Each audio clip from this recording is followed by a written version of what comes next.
CBN Sustentabilidade, com Rosana Jatobá. Oi, pessoal, tudo bem? O CBN Sustentabilidade de hoje fala sobre filantropia, recursos doados para apoio à cultura, educação, ciência, saúde e as questões sociais. Eu converso com Rebeca Tavares, CEO da Brazil Foundation, entidade sem fins lucrativos que promove filantropia estratégica e sustentável.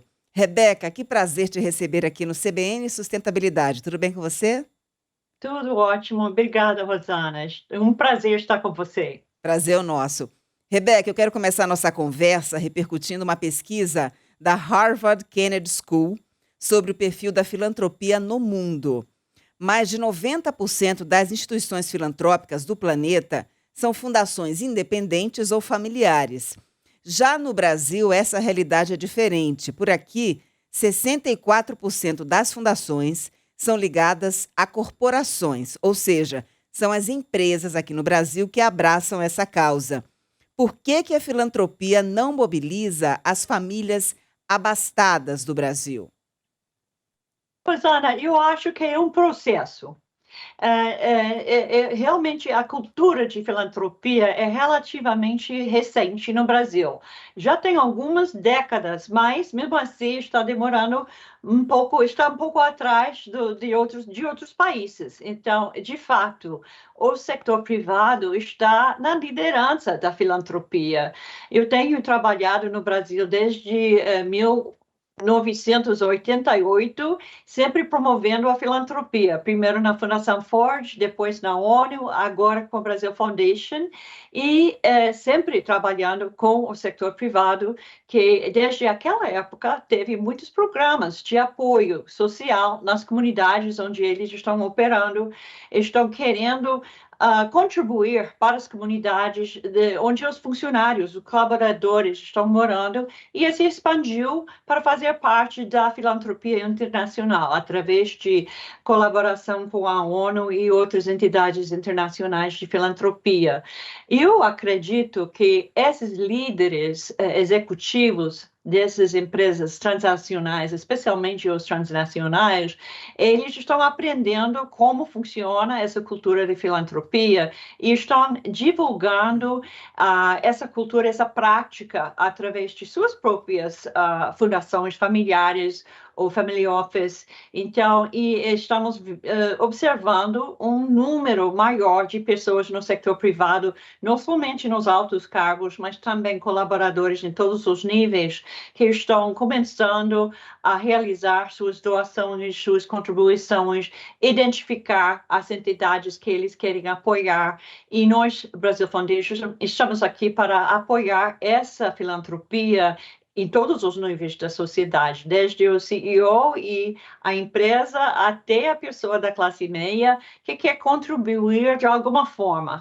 Durante a pandemia, a gente viu muito disso. Recebemos centenas de doações pequenas de pessoas sem muito poder aquisitivo, mas eles estavam querendo ajudar com algum apoio humanitário para as comunidades. Já aproveitando então, Rebeca, que você me deu o gancho para falar desse Brasil solidário, de pessoas que não vêm de famílias ricas, mas quando acontece algum desastre natural, alguma catástrofe, ou até mesmo quando um importante veículo de comunicação chama a atenção através de uma campanha, como Criança Esperança, no caso aqui do Grupo Globo, a gente nota uma grande mobilização, né?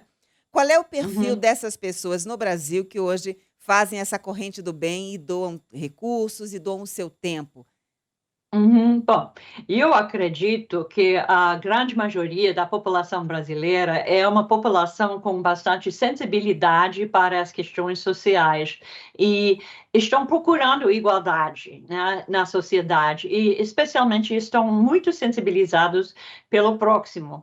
A igreja sempre foi realmente uma instituição no Brasil e também a religião da comunidade judaica, que enfatiza muito a questão de caridade. Então, existe essa longa história dentro do Brasil de ajudar o próximo, ajudar o pobre, e o conceito de caridade ainda é muito forte aqui no Brasil.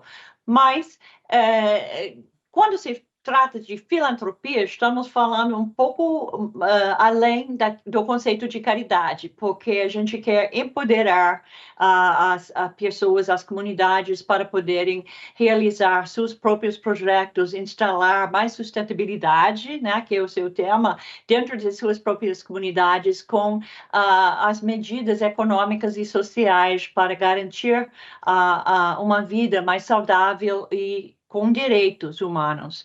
Mas durante a pandemia, o primeiro exemplo, mas também as enchentes no litoral norte de São Paulo, a gente recebeu muito apoio para destinar a essas pessoas, a comunidades afetadas pelas enchentes. Também a crise Yanomami, recebemos também, através de uma campanha, apoio para as comunidades Yanomamis que estavam com a seriedade de falta de segurança alimentar. Então, você perguntou sobre o perfil dessas pessoas. E eu sinto que em todos os níveis da sociedade brasileira existem pessoas sensibilizadas, mas quem sabe as pessoas da classe meia e classe menos abastecidas têm uma sensibilidade maior, e esse realmente é um fato global, não é somente no Brasil, mas também no Brasil, que a grande parte da filantropia vem de famílias e pessoas que não são pessoas ricas. Olha, eu não sabia desse dado. Imaginava que somente grandes empresários e famílias muito ricas é que compunham esse quadro da filantropia. Voltando então à questão empresarial, a gente sabe que nos Estados Unidos, por exemplo, empresários e investidores como Michael Bloomberg e o Bill Gates vira e mexe fazem doações expressivas, né, poupudas de centenas de milhões de dólares para instituições de caridades e projetos filantrópicos. A filantropia americana, Rebeca, hoje representa cerca de 2% do PIB dos Estados Unidos. Quais são os empresários brasileiros que têm essa cultura mais sólida da filantropia? Gostaria que a gente desse aqui nome aos bois, porque a gente só ouve falar desses filantropos lá de fora, né? Mas a gente precisa conhecer os nossos, os brasileiros. Temos muitas pessoas muito legais que estão doando para fins de transformação social no Brasil e estão investindo profundamente, né? Pessoas muito conscientizadas com a filantropia. A primeira pessoa que eu gostaria de mencionar é o seu Eli Horn.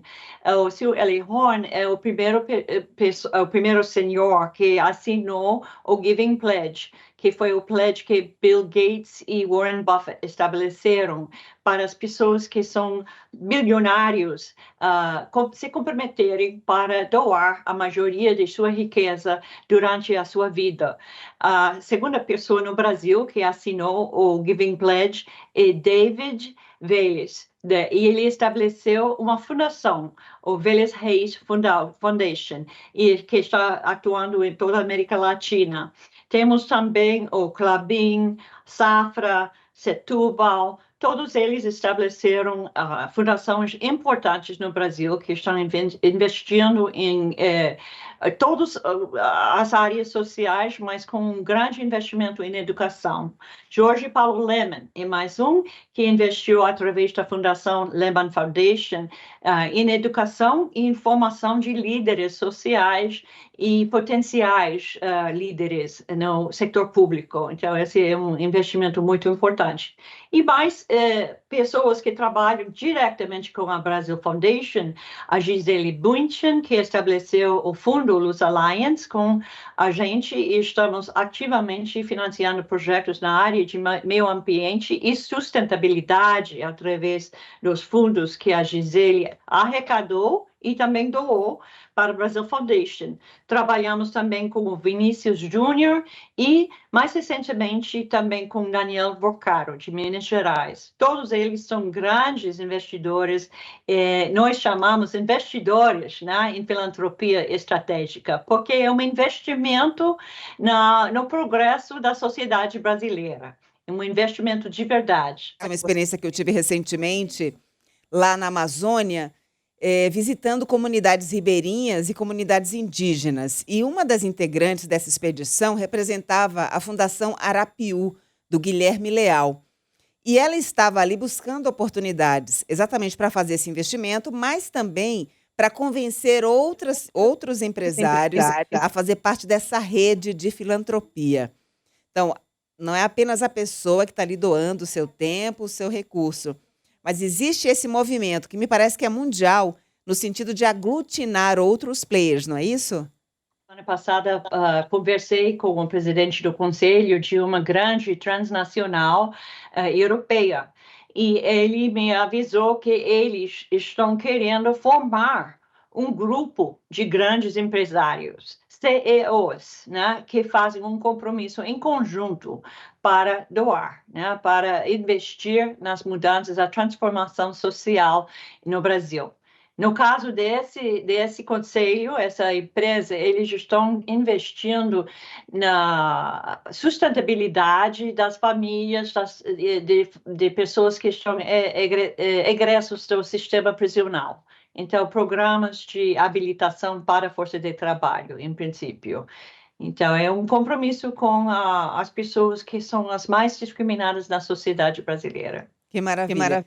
Agora, Rebeca, o que tem mobilizado esses empresários na direção da filantropia? A gente sabe que, historicamente, eles doavam porque tinham ali incentivos fiscais, muitos redução do imposto de renda, mas hoje você já observa que existe uma preocupação da empresa com a própria reputação.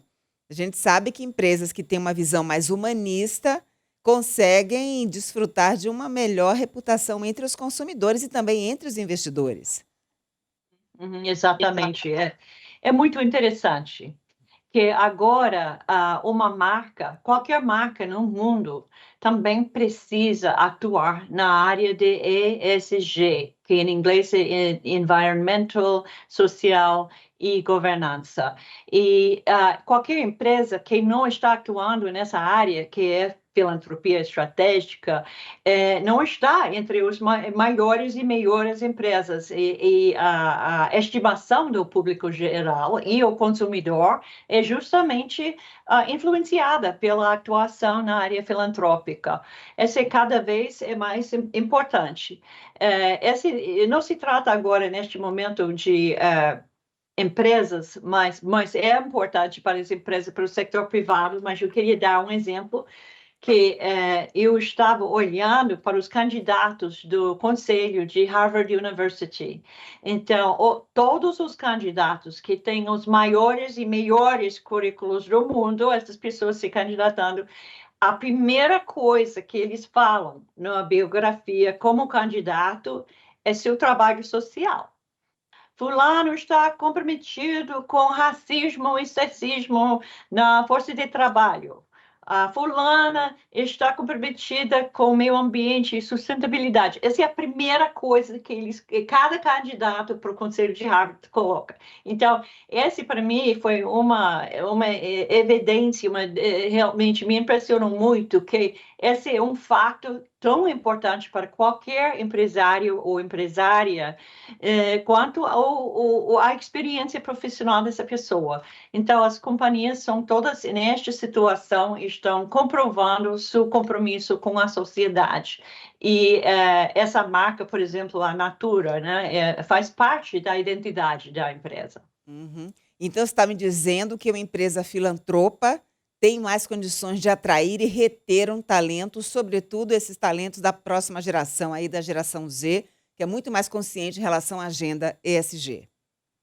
Exatamente. E você está agora colocando um ponto muito importante, porque as pesquisas recentes aqui nos Estados Unidos estão comprovando que os jovens, assim, profissionais, estão saindo das empresas, que não têm um componente de filantropia, que não estão, assim, por dentro também, olhando equidade e não discriminação dentro da empresa. Então, os jovens, essa nova geração,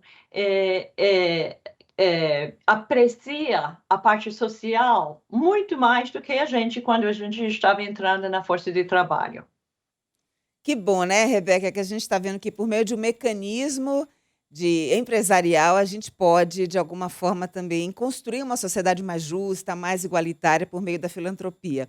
Eu queria que você contasse aqui um pouco para a nossa audiência sobre o trabalho da Brazil Foundation. Vocês têm escritórios em Nova York e também no Rio de Janeiro, fazendo exatamente essa conexão entre líderes e organizações da sociedade civil com uma rede global de apoio à filantropia. Exatamente. Temos 20 anos operando e realmente estamos em todas as partes do Brasil. Temos financiado mais que 600 diferentes instituições em todos os estados brasileiros e enfatizamos a importância da transformação social. Então, não é exatamente uma caridade, né, para ajudar os necessitados, também é, mas garantir que esse trabalho social teria alguma sustentabilidade através de líderes que são fortes e capacitados e também através de investimentos que vão possibilitar a continuidade do trabalho. Também investimos em projetos que são inovadores e tem a possibilidade de grande escala e adoção, né, para outras entidades, inclusive o Estado ou o município. Então, essas são as características das entidades que apoiamos, sempre procurando os líderes mais importantes e nós vamos às comunidades, nós temos um time que vai sempre visitando as comunidades e eles visitam não somente os líderes e as entidades, mas também vão lá na padaria para conversar e entender melhor como aquele projeto está visto na comunidade. Então, Bem, esse é o trabalho que nós fazemos, que é sempre trabalhando ao nível da comunidade e estamos trabalhando neste momento agora com uma nova estratégia de focar em fundos temáticos. Estabelecemos o ano passado, através do nosso processo de planejamento estratégico, 4 áreas estratégicas.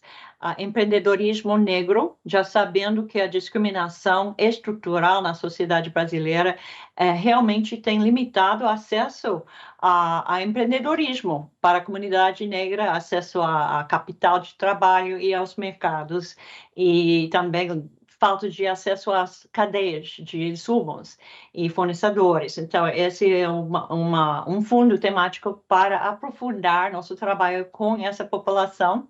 E também equidade de gênero é outra área prioritária. E esse fundo de equidade de gênero também compreende todos os gêneros e luta contra a discriminação baseada em gênero e também a discriminação que está manifestada através de violência sexual e abuso sexual.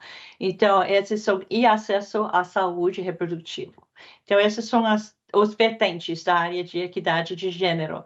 A terceira área é educação, que é talvez o desafio mais importante do Brasil neste momento, especialmente depois da pandemia.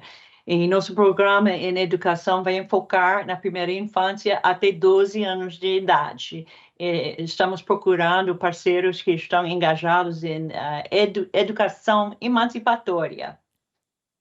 E, finalmente, a área de meio ambiente e mudanças climáticas. Esse trabalho vai ser enfocada totalmente nas comunidades, todos os 6 biomas do Brasil que estão trabalhando para defender seu território de a predação, né? Então, pessoas defendendo o território, mas também engajado na promoção de meios de vida sustentáveis para manter a possibilidade das comunidades ficar no seu território, para os jovens não sair, mas poder se educar, poder trabalhar dentro de sua terra, né? Então, essas são as nossas 4 áreas prioritárias e estamos arrecadando recursos adicionais. Temos nossos recursos também investidos, mas outros recursos sempre bem-vindos para ajudar na promoção, especialmente nessas 4 áreas. Então, também trabalhamos com várias empresas em parcerias estratégicas na área de importância daquela empresa. Então, por exemplo, com a Prudential está apoiando exclusivamente projetos através da Brazil Foundation para a população neném, jovens que não estudam, não trabalham. Então, estamos profundamente investindo nessa área em vários estados do país e já estamos no 3º ano com Prudential trabalhando nessa linha específica. Bem, em 23 anos de atuação, você está me apresentando, Rebeca, um leque muito variado de atuação da Brazil Foundation. Uma empresa que quer melhorar a sua estratégia nessa área de filantropia, que procure a Brazil Foundation para estabelecer ali a sua meta, os seus objetivos. Qual é o tipo de suporte que vocês podem dar a essa empresa? Então, essa é uma excelente abertura para falar sobre nosso serviço de assessoria. Trabalhamos diretamente com as empresas para definir qual seria a área de atuação, porque é importante enfocar e não ficar espalhando ajuda em muitos lugares, mas enfocando, a empresa vai ter um resultado muito mais impactful, muito mais mensurável, né? E significativo.